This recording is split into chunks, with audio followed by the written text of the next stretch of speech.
Rayalaseema lift irrigation scheme అవసరం లేదు అంటూ వీళ్ళు మాట్లాడుతూ ఉన్న మాటలు చూస్తే రేవంత్ రెడ్డితో చంద్రబాబు నాయుడు గారికి ఉన్న రహస్య ఒప్పందానికి అధికార ముద్ర వేసినట్టే.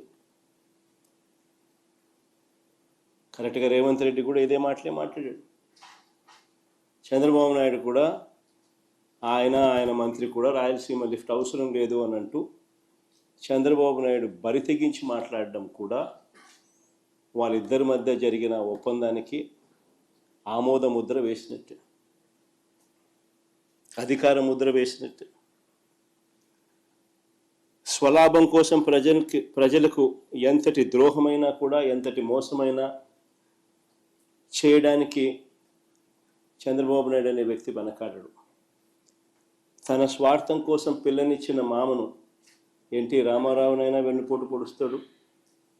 తన స్వార్థం కోసం చంద్రబాబు నాయుడు జన్మనిచ్చిన సీమను కూడా ఏమాత్రం హెసిటేట్ చేయకుండా వెన్నుపోటు పొడుస్తాడు.